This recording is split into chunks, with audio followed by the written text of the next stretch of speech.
सदगुरु महाराज की जय। सिद्ध रामदेव जी महाराज की जय। सदगुरु श्री नारायण दास बापा नी जय। अपने अपने गुरु महाराज की जय। अपने अपने माता पिता की जय। सत्य सनातन धर्म की जय। ओम नमः पार्वती पते हर हर महादेव महादेव महादेव। तो श्री गुरु चरण सरोज रजनी जमन मुकुर सुधारी। बरनऊ रघुबर बिमल जस जोदायक फलचारी। तो बुद्धि न तनु जान के सुमिरो पवन कुमार। बल बुद्धि विद्या देहु मोहि हरहु कलेश विकार।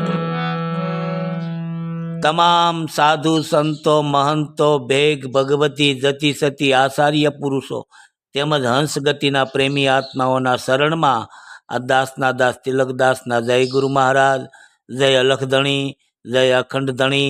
बंदगी साहेब की ओर सुमिरन सतनाम का। जय सिया राम, जय सिया राम, जय सिया राम। मारा वाला जिज्ञासुओ, प्रेमी आत्माओ, प्रियात्माओ, आत्मीयजनों, आप सर्वनु अखंड ज्योत चैनल में हृदयना भावथी आमंत्रण से पधारो मारा वाला। तमारू स्वागत करीए छीए अने महापुरुषोना शब्दों द्वारा हूँ अने तमे कांईक खोज करीए मारा वाला। महापुरुषो शू कहेवा मांगे छे आ कलिकालनी अंदर, आ युगनी अंदर, आ झड़पी युगनी अंदर मारा वाला सत्य ने पामवू साव सहज पण छे अने कठिन पण छे। जो कोई आपणे शब्दनी परख न होय तो मारा वाला जिंदगी भर भटकी जाइए। महापुरुषो शू कहेवा मांगे छे ए आपणे समजीए नहीं तो हूँ तमे आखी जिंदगी भटकी जाइए। तो मारा वाला गंगा सतीनु भजन से, माँ गंगा सतीना 52 भजनों से। एमांथी मारी पासे जे पुस्तक से आत्मज्ञानी गंगा सतीनु दर्शन, एमना लेखक से लक्ष्मण भाई पिंगलसिंहभाई गढ़वी। एमांथी हूँ आ भजन एक लઉં છું। गंगा सती माता शू कहेवा मांगे छे। हूँ मारा गुरु महाराजनी कृपाथी एमने मने जे समझण मळी छे ए समझण द्वारा, एना उपदेश द्वारा, ए शान द्वारा हूँ तमारी साथे चर्चा करूं छुं। कोई ने उपदेश देवानो एवो भाव नथी मारा वाला, पण बस निजानंद से आनंद करूं छुं मारा गुरु महाराजना शरणमां बैठो बैठो। अने आ बधा जिज्ञासुओ छे एनी साथे चर्चा विचारणा करीए छीए। गंगा सती मातानुं भजन छे, बहु सरस छे। चालो हूँ अने तमे ए भजननी अंदर, ए शब्दोनी अंदर मारा वाला कंईक खोज करीए।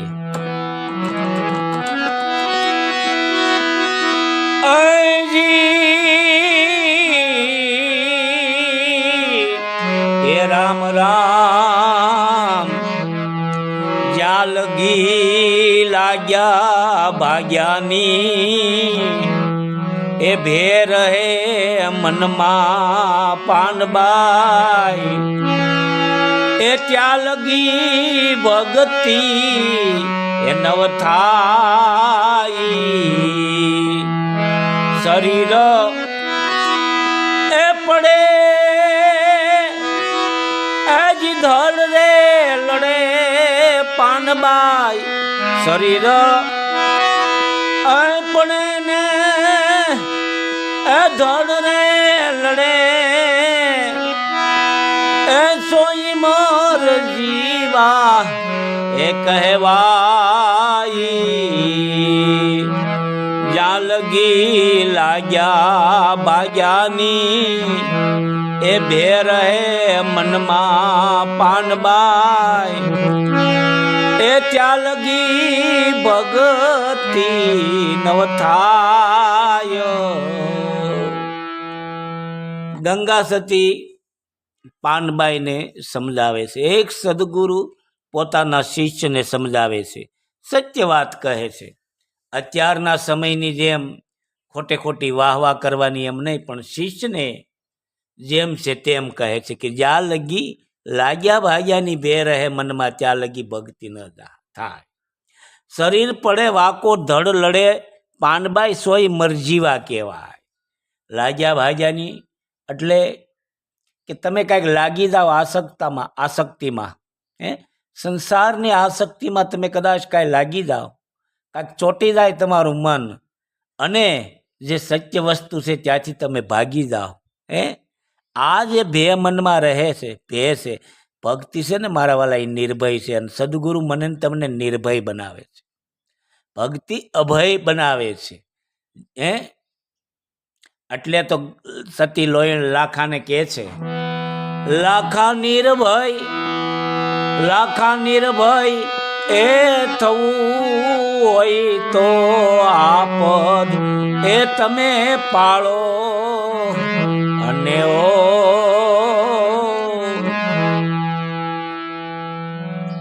ભક્તિ નિર્ભય બનાવે છે, અભય બનાવે છે. આ ભક્તિ ત્યાં લગી ભક્તિ ન થાય જ્યાં લગી લાગ્યા ભાગ્યાની ભે હોય છે. કારણ કે પાછળ એવો શબ્દ આવ્યો છે, શરીર પડે વાકો ધડ લડે પાનબાઈ સોય મરજીવા કહેવાય. સદગુરુના દેશમાં શરીર પડી જાય ધડ લડે, શરીર પડે વાંકો ધડ લડે, માથું પડી જાય ને ધડ લડે. કેવી રીતે? સવારામ બાપા કહેશે કે અમર શરીર લઈને શીશ ઉતાર્યા, કાલિંગાને નાખ્યો મારી, ચારે જોગના નર નિર્વાણી સંતોની છે બલિયારી. પછી ઘણા મહાપુરુષોની વાણી છે કે આ માર્ગ સુરા પુરાનો, આમાં કાયર નરનું કામ નથી, પ્રથમ પહેલા મસ્તક મૂકીને વર્તી લેવું નામ જોને. જે સદગુરુ પાસેથી નામનો ઉપદેશ લેવો હોય ને તો મારા વાલા માથું મૂકવું પડે. આ માથા હાટેનો ખેલ છે, અને એને જ મરજીવા કહેવાય. મરજીવા કોને કહેવાય? કે જે સદગુરુના શરણે મૃત્યુ પામ્યા છે અને પછી ત્યાં એનો બીજો જન્મ થાય છે, દ્વિજન્મ. અને મરવું પડે છે મારા વાલા. ભીતરના જે શત્રુ છે ને, આ સ્થૂળને તો બરોબર છે, પણ સૂક્ષ્મના જે શત્રુ છે ને, એને મારવાને માટે ભીતર લડવું પડે છે. એમ ગંગા સતી પાનબાઈને સમજાવે છે, શરીર પડે ને વાકો ધડ લડે. આ મેદાનની વાત છે મારા વાલા. ભક્તિનું એક મેદાન છે. એટલે તો કીધું છે કે આ માર્ગ છે સુરાનો, કાયર નરનું કામ નથી, પ્રથમ પહેલા મસ્તક મૂકીને વર્તી લેવું નામ. આનામાં તો 8 પર સંગ્રામ છે. મહાપુરુષો કહે છે ને કે સુરાને મન સેલ છે ઘડીકની કમસાણ. જે રણ મેદાનમાં જાય ને કલાક 2 કલાક કે 8 કલાકની ઘમસાણ હોય છે, એ સુરાને મન સેલ છે ઘડીકની ઘમસાણ, પણ ભક્તિ કરવી કઠિન છે, જેને 8 પોર સંગ્રામ. મારા વાલા 8 પોર સંગ્રામ છે. જગતનું ઝેર પીવું પડે છે, ભીતરના શત્રુને મારવા પડે છે, ઘણું મારા વાલા આમાં સહન કરવું પડે છે. એમ ત્યારે મરજીવા કહેવાય છે. એટલે ગંગા સતી પાનબાઈને સમજાવે છે. પછી આગળની વાત શું કરે છે?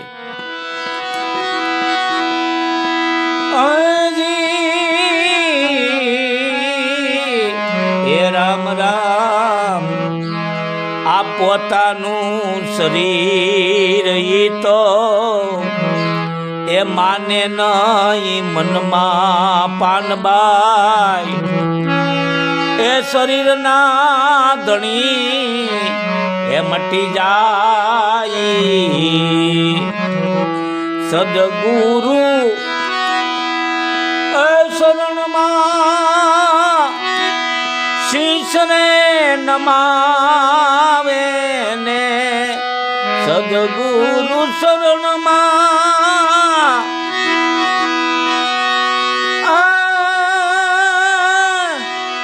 શીશને નમાવે ને, ત્યારે પૂર્ણ નિજારી એ કહેવાય. જ્યાં લગી લાગ્યા ભાગ્યાની બે રહે મનમાં પાનબાઈ, ત્યાં લગી ભક્તિ નહીં થાય. પોતાનું શરીર માને નહીં મનમાં અને શરીરના ધણી મટી જાય. સદગુરુ શરણમાં શીશ નમાવે ત્યારે પૂર્ણ નિજારી કહેવાય. મારા વાલા, દેહથી વિદેહ થવાની વાત છે. દેહથી વિદેહ થવાની વાત છે. શરીરના ધણી મટી જાય. આપણે શરીરનો ધણી છે, હું પણ છે, ત્યાં સુધી ન મેળ આવે. ગંગા સતી એમ કહે છે, શરીરના આપણે ધણી બેઠા છીએ, પણ ધણી થઈને બેઠા છીએ, પણ આપણો ધડો નથી. ધડા વગરના ધણી થયા છીએ. આપણે માનીએ છીએ કે આપણું પોતાનું છે, માનીએ છીએ મારા વાલા. પણ જેથી કામ કરતું બંધ થઈ જશે, જેથી આમાં કીડા પડશે, ત્યારે શું કહેશું? ત્યારે શું કરશું?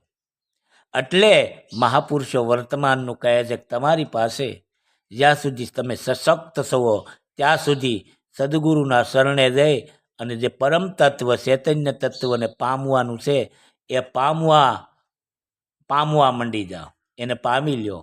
અને મારા વાલા, દેહ થકી જ વિદેહ થવાય છે.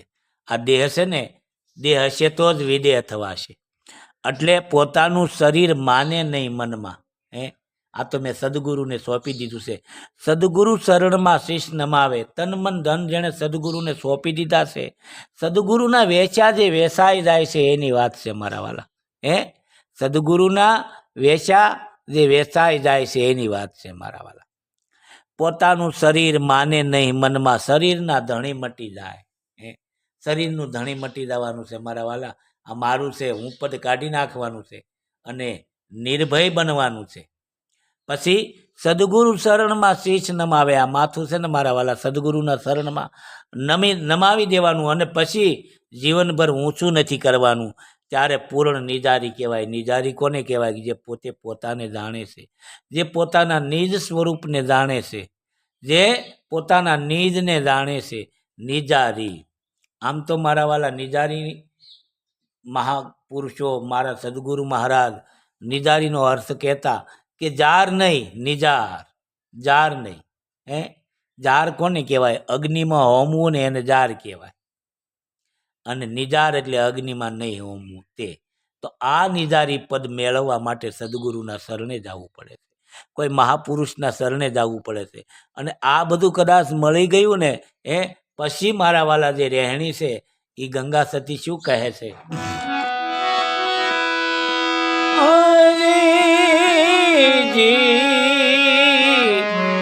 રામ રામ.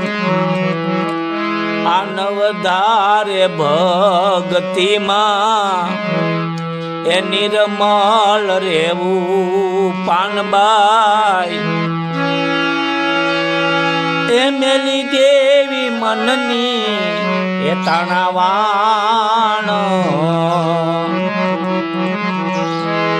પક્ષાને રે પક્ષી એ નહીં હરિના દેશમાં. પક્ષા પક્ષી નહીં એ નહીં હરિના દેશમાં. એનું નામ પદ ઓળખાણ.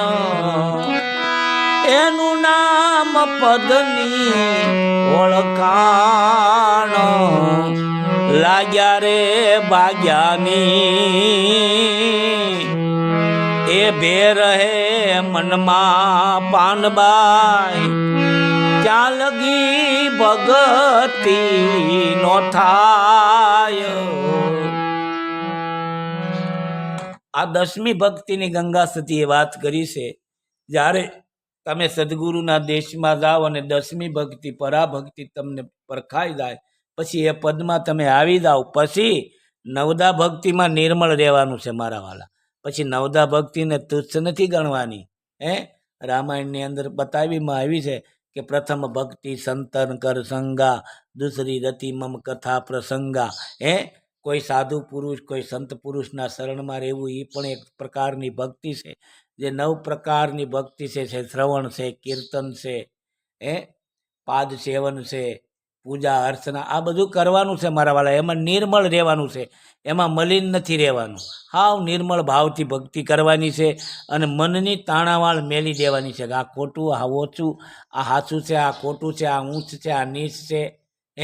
આ બધી મનની સંકલ્પ વિકલ્પ બધા મટી જવા જોઈએ. અને જે મનની તાણાવાણ છે, મન જ્યાં આપણું સ્થિર થઈ ગયું છે ને ત્યાં એક ધારું સદગુરુના શબ્દમાં લગાવી દેવાનું છે. પક્ષી હરિના દેશમાં નથી મારા વાલા, એ તો બધું આવ્યા છે. એક આ મોટામાં મોટું પ્રમાણ છે કે જ્યાં પક્ષી હોય ને ત્યાં હરિનો દેશ ન કહેવાય. એ હરિનો દેશ નથી, ત્યાં ઊંચ નથી, કોઈ જાત નથી, કોઈ નીચ નથી, કોઈ જાતિ નથી, કોઈ પાતિ નથી. પક્ષી કોઈ જાતિવાદ સદગુરુના દેશમાં એવું નથી. અને જ્યાં એવું જણાય ને તો એ સદગુરુનો દેશ નથી મારા વાલા. અને આ જેણે નક્કી થઈ ગયું આવું જે રહેણીનું ઘર રહેશે એને એ નામ પદની ઓળખાણ મળી ગઈ છે, એમ ગંગા સતી કહે છે. શું કહે છે કે આવું જેણે નક્કી થઈ ગયું, નવદા ભક્તિમાં જે નિર્મળ રહેતો હોય, મનની તાણાવાળ ખટપટ બધી મટી ગઈ હોય, પક્ષી એના જીવનમાં હોય નહીં, અને એનું જીવન એની રહેણી એવી હોય ત્યારે એને એ નામ પદની ઓળખાણ થઈ છે, એમ ગંગા સતી પાનબાઈને સમજાવે છે. એક સદગુરુ પોતાના શિષ્યને આવી રીતે સમજાવી રહ્યા છે. પછી ગંગા સતી આગળ કહે છે, શું કહે છે?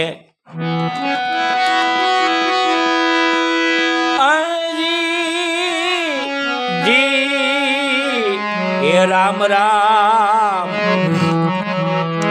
અટપટો ખેલ પાનબાઈ એ ઝટપટ સમજાય નહીં ને, એ તો જાણવાર જેવી એ છે જાણો. ગંગા રે સતી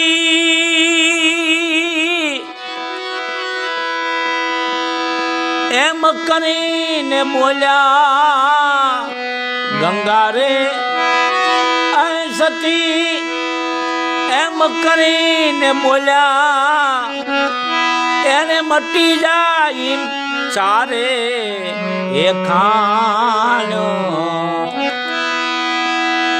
ત્યારે મટી જાય સારે ખાણો. જાલગી લાગ્યા ભાગ્યાની એ ભે રહે મનમાં પાનબાઈ, એ ત્યાં લગી ભગતી ન થાય. ગંગા સતી કહે છે કે અટપટો ખેલ છે ઝટપટ ન સમજાય. અટપટો ખેલ છે ઝટપટ ન સમજાય, એ તો જાણવા જેવી છે જાણ. આ જે વસ્તુ છે ને એને જાણવા જેવું છે મારા વાલા. અટપટો ખેલ ઝટપટ ન સમજાય, અન જો મનની ખટપટ મેલે તો ઝટપટ સમજાય. આ બધી મારા વાલા મનને સમજાવવાની રીત છે, અટપટો ખેલ છે. એટલે મારા વાલા ગંગા સતી એમ કહે કે અટપટો ખેલ ઝટપટ સમજાય નહીં પાનબાઈ, એ તો જાણવા જેવી છે જાણ. આ જાણવા જેવું છે. ગંગા સતી એમ કરીને બોલ્યા ત્યારે મટી જાય ચારે ખાણ.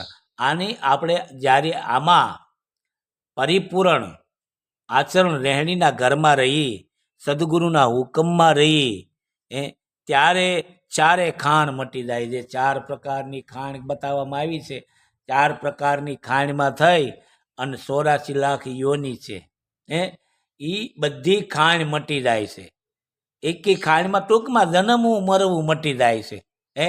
લાંબુ આની ઉપર તો ઘણું બોલી શકાય. ચારે ખાણ ઉપર જળચર નપસર આ બધી ખાણ્યું છે જ તે, એની વિશે વર્ણન કરી શકાય ઘણું, પણ ટૂંકમાં હાવ શોર્ટકટમાં કે જન્મવું અને મરવું મટી જાય છે.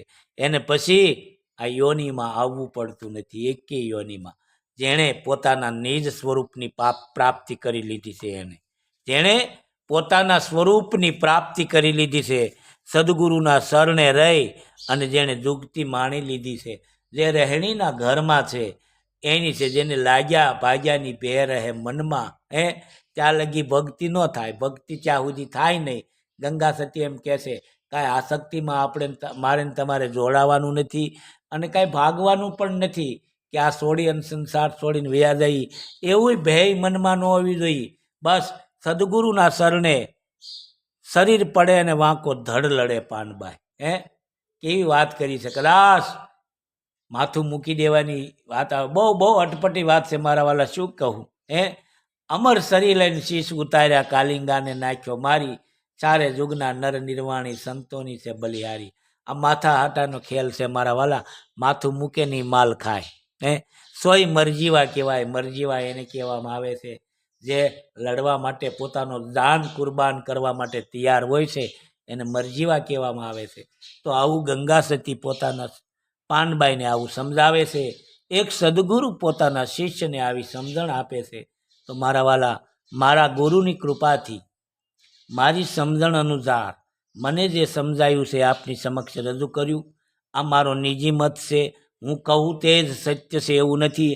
આ દુનિયાની અંદર બહુ જ્ઞાનીઓ માણસો છે, બહુ જ્ઞાનીજનો, પંડિતજ્ઞો છે, બધા મહાપુરુષો છે, પોતપોતાની રીતે બહુ સરસ સમજાવે છે.